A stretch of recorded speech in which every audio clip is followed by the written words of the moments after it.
বৰাগাঁও শহীদ স্মাৰক যি নিৰ্মাণ কৰা হৈছিলে নিৰ্মাণৰো আজি শুভাৰম্ভণি হ'ব। মাননীয় মুখ্যমন্ত্ৰী ডাঙৰীয়া ইতিমধ্যে তাত উপস্থিত হৈছে।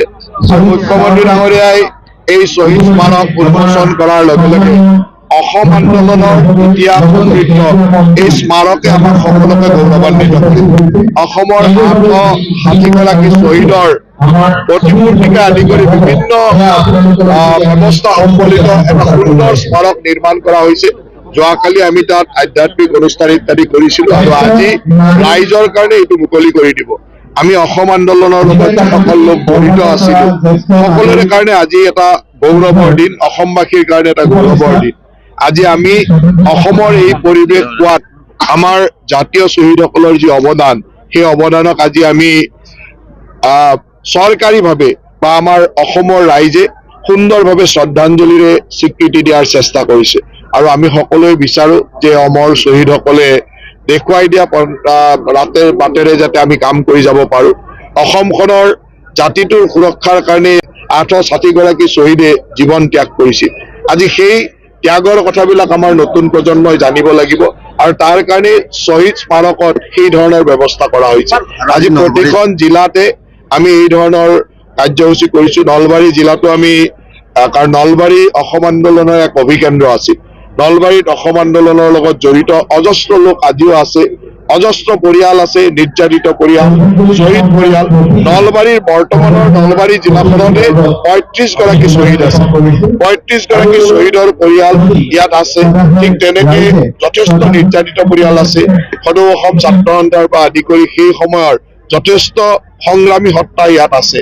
সকলোকে আমি আজি ইয়ালৈ নিমন্ত্ৰণ কৰি শ্বহীদসকলক শ্ৰদ্ধাঞ্জলি জনাইছো আৰু আমি বিচাৰো যে আমাৰ মুখ্যমন্ত্ৰী ডাঙৰীয়াৰ নেতৃত্বত আজি অসম চুক্তিৰ প্ৰতিটো দফাই সুন্দৰভাৱে পালন কৰাৰ কাৰণে চেষ্টা কৰিছো। আজি অসম চুক্তিৰ পিছত আমাৰ জাষ্টিছ বিপ্লৱ শৰ্মাই দিয়া যিসমূহ আমাক নিৰ্দেশনা দিছিল, সেই গোটেইখিনি আমি ৰাজ্য চৰকাৰৰ আওতাত পৰাখিনি পৰ্যায়ক্ৰমে সুন্দৰভাৱে কৰি যোৱাৰ চেষ্টা কৰিছো।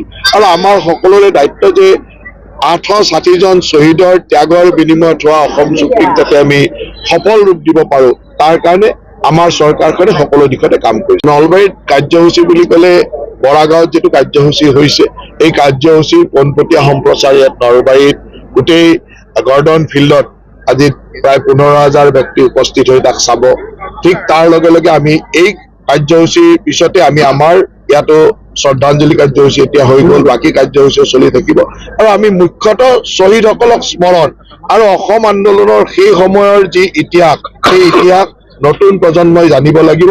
আৰু তাৰ লগে লগে প্ৰতিটো নিৰ্যাতিত, প্ৰতিটো শ্বহীদ পৰিয়ালৰ প্ৰত্যেকগৰাকী ব্যক্তিৰ সেই ত্যাগ, সেই ব্যৱস্থাটো আমি সকলোকে মাতিছো। তেওঁলোকৰ লগত এটা ৰাইজৰ মাজত তেখেতসকলৰো ভাৱৰ আদান প্ৰদান, আৰু তেখেতসকলেও গৌৰৱ অনুভৱ কৰিব লাগিব যে তেখেতসকলৰ পৰিয়ালৰ কোনোবা এজনৰ ত্যাগৰ বিনিময়ত আজি অসমখনত ইয়াত এই পৰ্যায়ত আমি থিয় হৈ থাকিব লাগিব। এই গোটেই অসমৰ 860জন শ্বহীদৰ যিটো স্মৃতিৰ কাৰণে এই শ্বহীদ স্মাৰক বনাইছো, তাত 860জনৰে প্ৰতিমূৰ্তি লগাইছো। তাত নলবাৰীৰ 35গৰাকী ব্যক্তিৰো প্ৰতিমূৰ্তি থাকিব। কিছু ব্যক্তিৰ প্ৰতিমূৰ্তি বা তেওঁৰ ছবি সেই সময়ত আমি পোৱা নাছিলো, সেইসকলক পৰিয়ালৰ লগত আলোচনা কৰি সেইসকলৰ প্ৰতিকৃতি নিৰ্মাণ কৰি থকা হৈছে। গতিকে নলবাৰীৰো 35গৰাকী শ্বহীদৰ প্ৰতিমূৰ্তি সেই শ্বহীদ স্মাৰকত লাগিব। আৰু নলবাৰীবাসীতে সদায় শ্বহীদক প্ৰতিটো মুহূৰ্তত স্মৰণ কৰে। আৰু নলবাৰীবাসীৰ জাতীয়তাবাদ বা অসমীয়াৰ যিটো আৱেগ, এই আৱেগ নলবাৰী জাতিৰ প্ৰতিজন মানুহৰ হৃদয়ত আছে। আৰু নলবাৰীৰ প্ৰতিজন মানুহৰ হৃদয়ত এইসকল মানুহ সদায় অমৰ হৈ থাকিব। অসম আন্দোলনৰ যিসকল আমাৰ অতিকৈ শ্ৰদ্ধাৰ শ্বহীদ আছিল 860গৰাকী, তাৰ ভিতৰত নলবাৰী জিলাৰ পৰা আমাৰ ৰাজ্যখনৰ থলুৱা স্বাৰ্থৰ নিমিত্তে, অস্তিত্ব ৰক্ষাৰ নিমিত্তে যিসকল শ্বহীদ হৈছিল তেওঁলোকৰ সংখ্যা হৈছে 35। আজি গোটেই অসমতে অসম চৰকাৰে শ্বহীদ দিৱস ৰাজহুৱাভাৱে পালন কৰিছে। আৰু আমি ইয়াত নলবাৰী জিলা প্ৰশাসনে 10,000তকৈ অধিক লোকৰ উপস্থিতিত আমি আজি শ্বহীদ দিৱস পালন কৰিম। ইতিমধ্যে আমাৰ পুষ্পাঞ্জলি অৰ্পণ আৰু বন্তি প্ৰজ্বলন কাৰ্যসূচী সমাপন হৈছে। আৰু ইয়াত আজি আমি অতিকৈ গৌৰৱান্বিত যে আমাৰ নলবাৰী জিলাৰ শ্বহীদ পৰিয়ালৰ সদস্য, তাৰ পৰা নিৰ্যাতিত পৰিয়ালৰ সদস্য, সেই সময়ত যিসকল পুলিচ আৰু CRPFৰ গুলীত গুলীবিদ্ধ হৈছিল তেওঁলোকৰ পৰিয়ালৰ সদস্য আজি উপস্থিত আছে।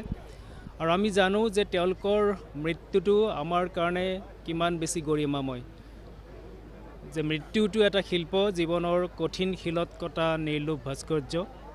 হিৰণ ভট্টাচাৰ্যদেৱে কৈ গৈছে তেওঁলোকৰ মৃত্যু, সেই 860গৰাকী শ্বহীদৰ মৃত্যু একো একোটা শিল্প অসমবাসীৰ বাবে, স্বাভিমানী অসমীয়া জাতিৰ বাবে।